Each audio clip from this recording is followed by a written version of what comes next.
Magandang araw, tanghali, hapon, gabi, mga bossy. Kamusta naman ang ating buhay-buhay? Another day, another Burautan sessions. Kamusta naman po mga bossing? At talaga namang mainit na mainit pa rin ang mga issue sa bayan natin. Kaya naman tayo ay mangungurat ng mga kawatan, mga demonyo, mga santanas, mga animal, at mga kawatan, sindikato, hudas, barabas, hestas sa gobyerno. At balita ko, gigil na sila. O nung una, ang ipinapatawag ako at si Banat Bay lang. Ngayon, kami 5 na. Walang Diyo. Sobrang mga pikon. Yun naman ang ating hangarin eh. Kahit na papaano, maurat man lang natin ang mga hinayupak na yan, bato-bato sa langit, ang tamaan, wag magalit.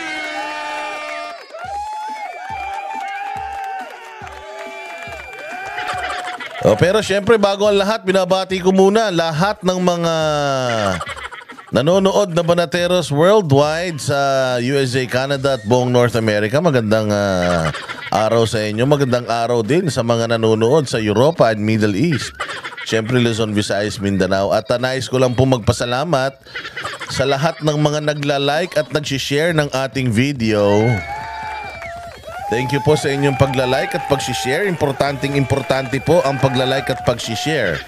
Kasi po lahat po ng mga mahilig sa politika, kay Dilawan, kay Pulahan, kay mga DDS, ino-offer po ni YouTube itong ating video sa kanila. So makakarating sa kanila itong ating mga pang-uurat, mga bossing. Like and share po yan. And make sure po kayo po ay nakasubscribe. Kasi marami pong nanonood dito sa ating channel na hindi pa po nakasubscribe. Kaya po mag-subscribe po kayo. At para meron tayong silbi sa bayan. Alam nyo naman, ang ating boses ay nakakarating sa kinauukulan. Kaya nga tayo ay pilit na binubusalan. Kaya tayo ay pilit na pinatatahimik. At tayo ay pilit na ipinatatawag dyan sa kanilang balwarte. Balwarte nyo yan eh. Lugi kami dyan. Mag-vlog din kayo tapos maglaban-laban tayo sa vlog. Kasi alam ninyo mga bossing, maraming mga vloggers ang bumabatikos hindi lang sa amin. Pati sa mga Duterte na puros mga kabulastugan din ang mga pinagsasasabi. Bakit ang pinatatawag nyo? Kami lang, ba't sila hindi? Naparaming mga social media personalities na mapanakit ang kanilang mga content. Pero bakit tila mo kami lang pinapatawag nyo? Ano ibig sabihin yan? Nasasaktan kayo sa mga sinasabi namin? Sabi ko nga sa inyo, kung ayaw nyong masaktan, wag na kayong tumakbo. Pag private person na po kayo, kapag kayo po ay hindi na po pasahod ng taong bayan, kapag kayo po ay wala na sa kapangyarihan, maniwala kayo, wala na kaming paki sa inyo. Kahit na matulog kayo maghapon, wag na kayong gumising. Okay lang po sa amin yan. Pero hanggat kayo po ay pinasasahod ng buwis ng taong bayan, ang inyo pong trabaho ay dapat magserbisyo sa taong bayan. At kapag hindi nyo po nagagawa yung inyong serbisyong yan, makakarinig po kayo sa mga mamamayang Pilipino ng batikos. Huwag po kayong magagalit na kayo'y namumura. Mura lang yan. Hindi nakakamatay ang mura. Buti nga yan, mura lang ang inaabot nyo eh. Kami ngang mga Pilipino, ang damukal na kahirapan ng inaabot namin. Mahal ang presyo ng bilihin. Mahal ang gasolina. Mahal ang kuryente. Mahal ang tubig. Oo, lahat mahal. Kami na lang ang hindi minamahal. So mapapamura ka talaga. At kung kayo ay namumura, okay lang yan. Katulad ng sinasabi ko sa inyo, kung sa inyong pagganap ng tungkulin ay hindi masaya ang tao, mamumura talaga kayo. Ayaw nyo mamura? O kung ayaw nyo pong mamura, alayas na. Alis na sa pwesto. Alis na sa posisyon. At syempre nagpapasalamat din po ako sa mga nagsusuper thanks sa ating channel. Yun pong nagbibigay ng konting appreciation, monetary, yung mga pakulay dito sa ating mga uploaded videos. Maraming salamat po sa inyo. Tayo po ay hindi nasusuhulan ng kahit na sino, pero tinatanggap po natin ang inyong mga super thanks. Kaya maraming salamat. Ibinabalik din po ng Banateros sa inyo ang lahat ng inyong itinutulong sa channel natin. Rest assured na hindi tayo matatakot kahit na anong klaseng harassment pa yan. Kahit na ilang beses na patawag pa yan.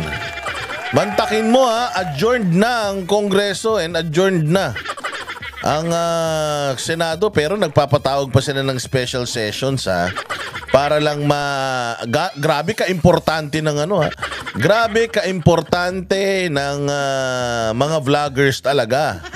Mantakin mo kahit natapos na yung kanilang sesyon, tapos na yung kanilang opisina, may special office. May special na patawag po sila sa mga vloggers. Talagang gusto nilang durugin. Pero meron po kasi tayong petisyon.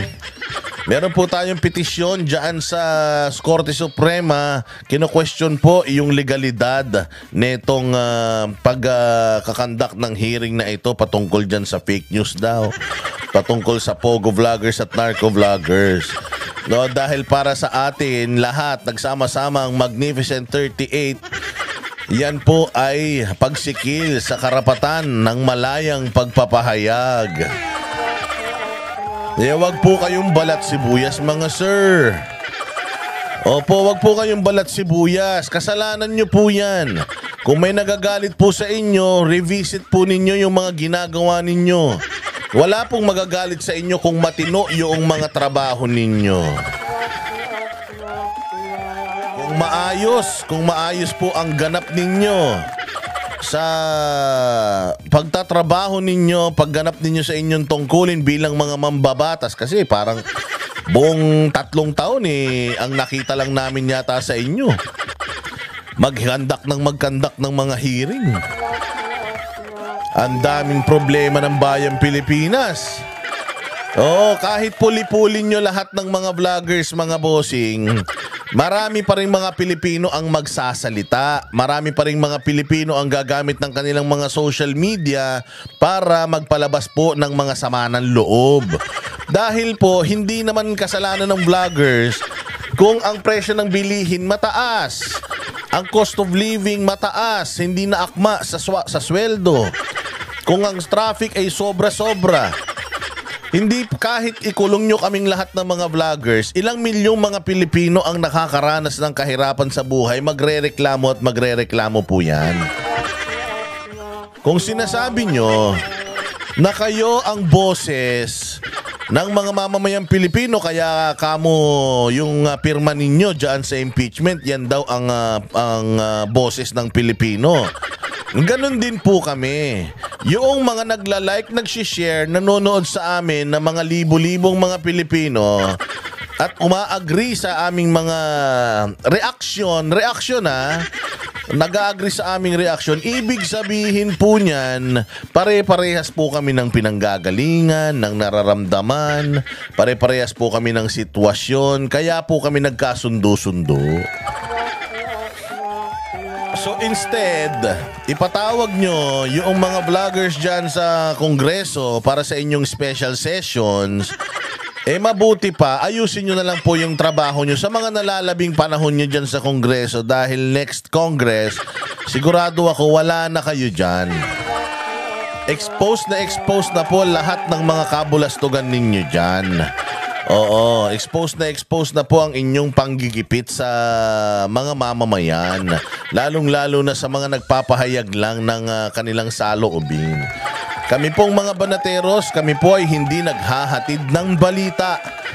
Kami pong mga Banateros ay nakakatanggap lang din po ng mga reklamo galing sa mga tao, at kami lang po ang nagvo-voice out nung mga reklamo nila. Silang mga hindi kayang bumatikos, kaming gumagawa nun para sa kanila. Silang mga hindi kayang magmura, kami ang gumagawa nun para sa kanila. Silang mahihina at walang plataforma at walang mga platforms katulad namin, kami po ang nagre-represent sa kanila. The reason why they watch our videos, they watch our reactions, it's because pare-parehas po kami ng opinion. Kaya bato-bato sa langit ang tamaan, wag magalit.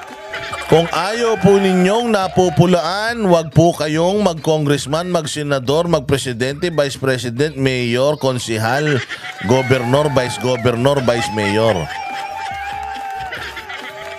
Or, might as well, wag na rin po kayo magpa-interview para hindi po namin nare-reaksyonan yung mga interviews ninyo. Again, kami po ay kumukuha ng balita from legitimate sources at kami po ay pinipresenta yun at nagre-react doon. Hindi po kami naghahatid ng balita, bagkus nagre-react po kami sa mga balita.